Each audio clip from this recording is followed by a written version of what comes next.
The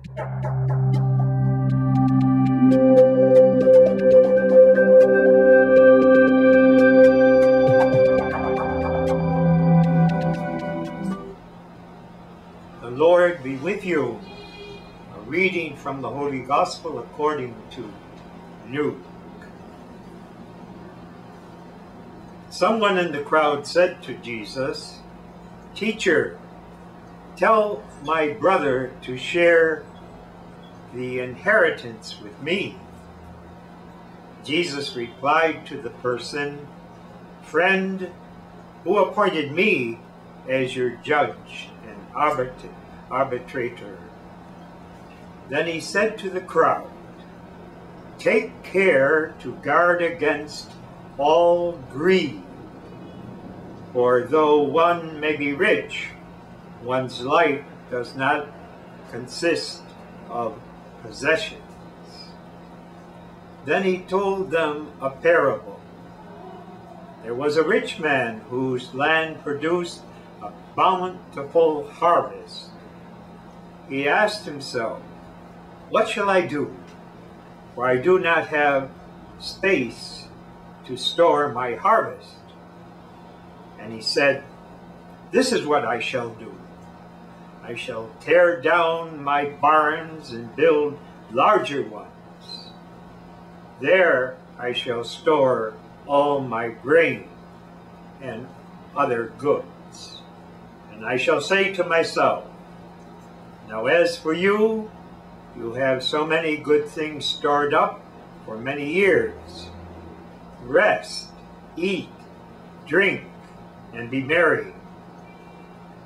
But God said to him, "You fool, this night your life will be demanded of you, and the things you have prepared, to whom will they belong? Thus will it be for one who stores up treasure for himself, but is not rich in what matters to God." This is the good news of our salvation. Recently, in the mass media, we had this parable of Jesus exemplified, because the billionaire Steve Jobs, the founder of the great computer, iPod, died. A billionaire. His name was Steve Jobs. And millions of people expressed their grief and mourned over this genius. Many said that he had transformed the modern world through his inventions and the way he managed this huge corporation, which started in just a little garage. He was a genius, but in his younger days, he was given, as many modern youth, to drugs. But then he had a conversion. And during the period of mourning, I heard a commencement speech that he gave at a university in California in 2005. And during that speech, he told of his conversion, actually according to the parable of Jesus, the opposite of the parable, because he admitted that he was liberated by his acceptance of mortality. So he had unlimited funds from all the stock that he owned in Apple. And he made it grow year after year with huge profits.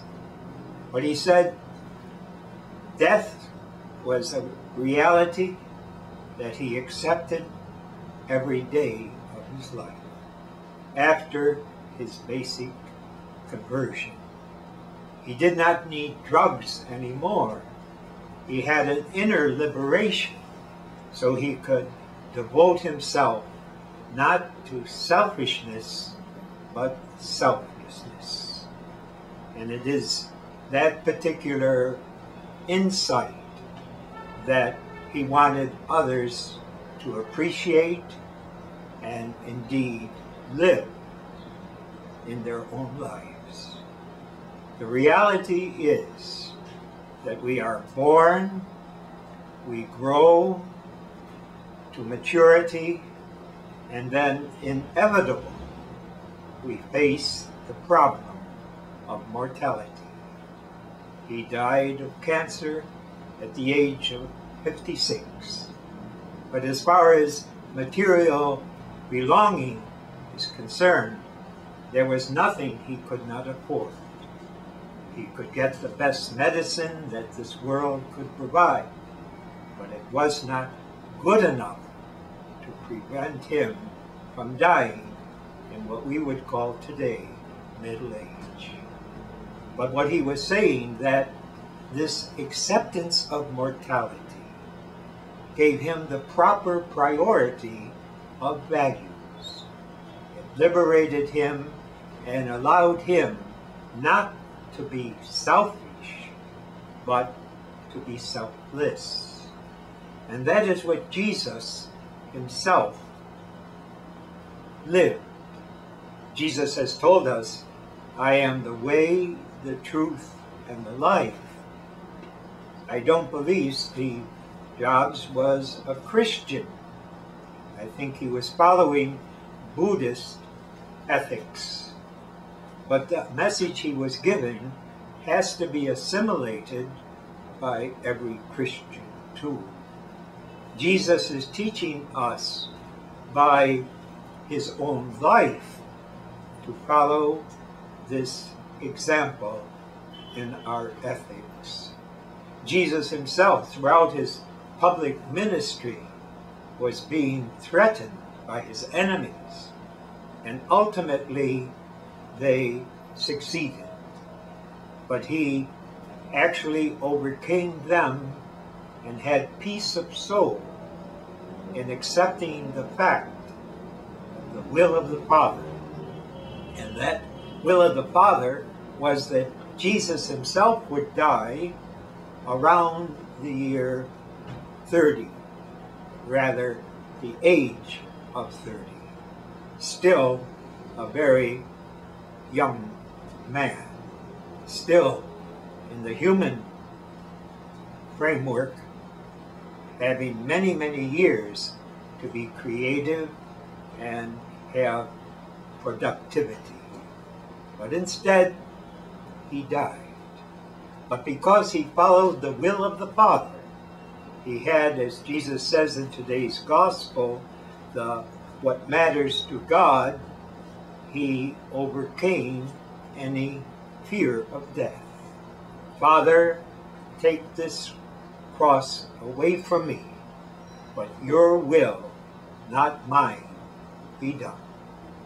And underneath it all, he had what matters to God.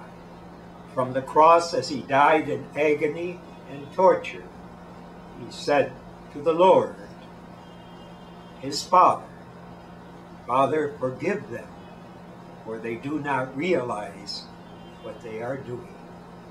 He had that inner peace to look to others and not to himself as he was dying a very difficult way of death.